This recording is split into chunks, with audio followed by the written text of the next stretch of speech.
I am sorry, my computer kind of glitched there and I had to restart, but if you are type AB blood, so we were talking about the blood types and these antigens, and if you're type AB, if you notice, you could accept B because B looks kind of like you, and you can accept A because A looks kind of like you, okay? So you're the lucky person that can accept everything, okay? But you can't go into B blood because you've got the little bit of A, so it would attack it. Your blood can't be given to type A blood because although you look like A, you've got a little bit of B, okay? And then you have type O, poor type O. You, and I'm gonna just take it over here so you can see this, type O doesn't have any antigen, so you cannot have type A or B because they don't look like you, nor can you have type AB. But what you can do for O, so you may only have O. If you can only accept O, but O is also known as the universal donor because nobody recognizes O as foreign, okay? Because there aren't any antigens present that would mark it as different for group AB or group B or group A.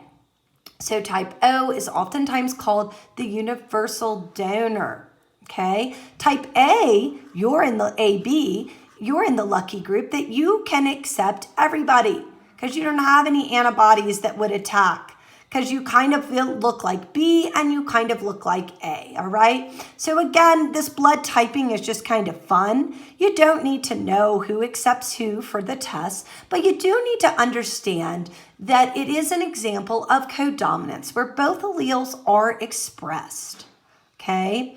A lot of times we write blood typing a little bit different. We write it in the alleles as when you were to draw a Punnett square or something, you would do the I because these are dominant. IB would be type B, capital I. IA would be type A.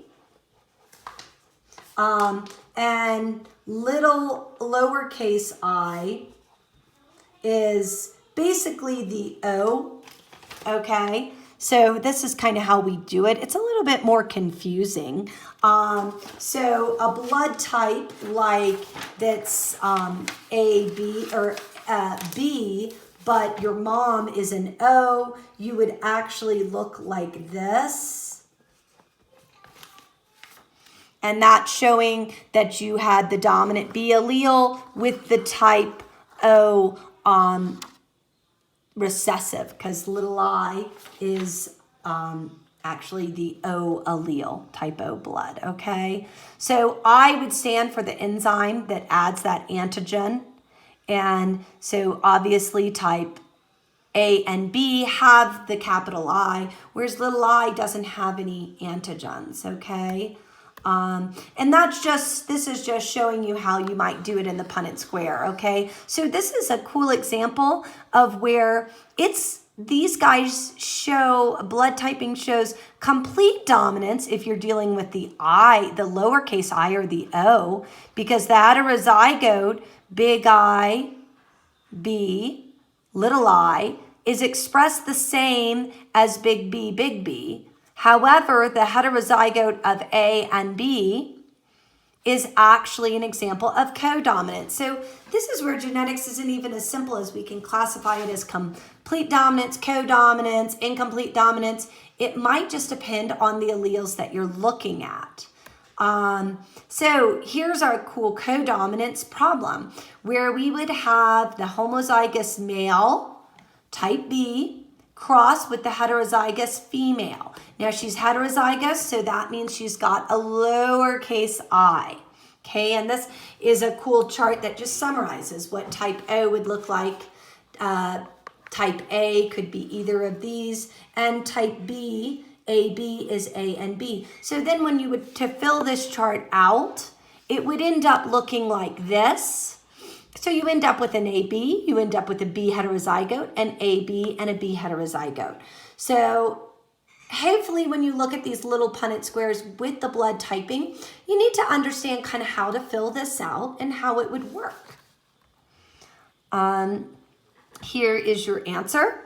Okay, half type AB and half type B heterozygote, okay? And this gets into the worksheet that you'll have to fill out at the end of this lecture that deals with looking at all of these different alleles and trying to classify, okay, this is an example, blood typing is an example of several different things. It's an example of complete dominance when you're dealing with type O blood.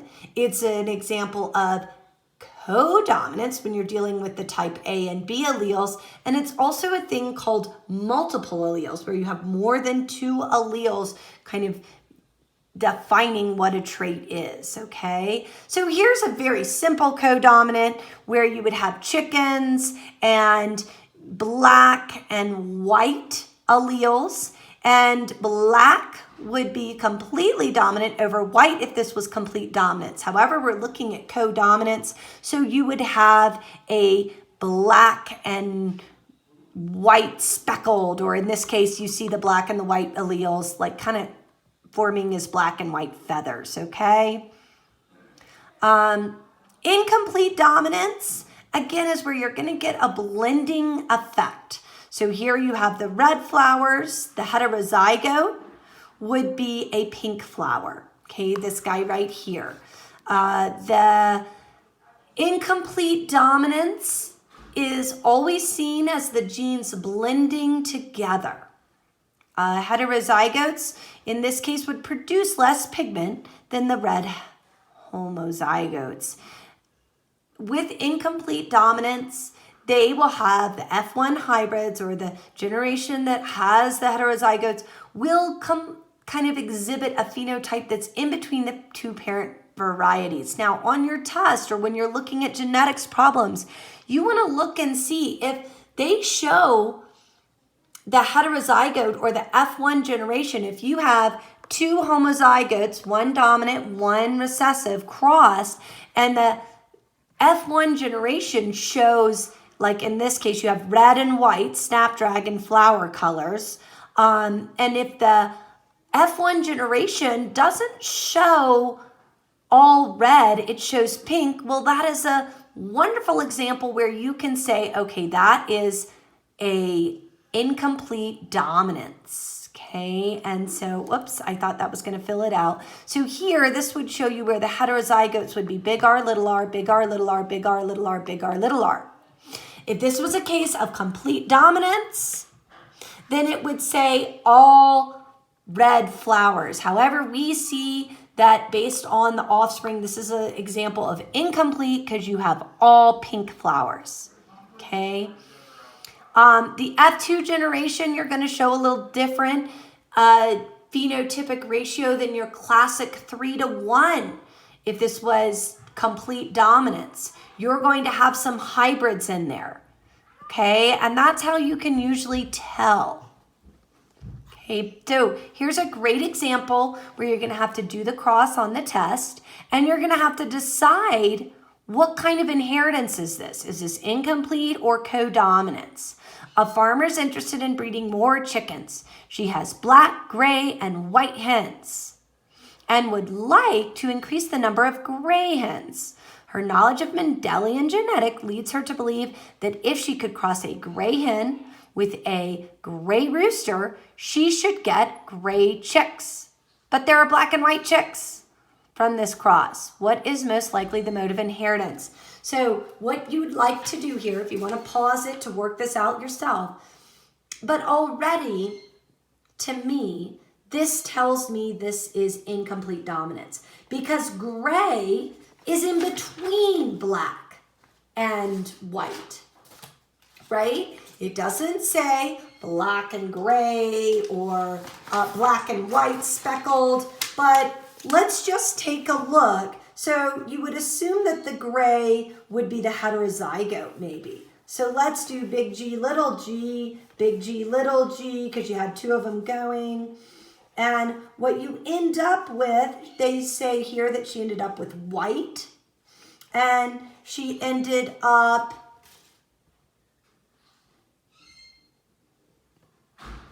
but there are black and white chicks from the cross. She also got some grays.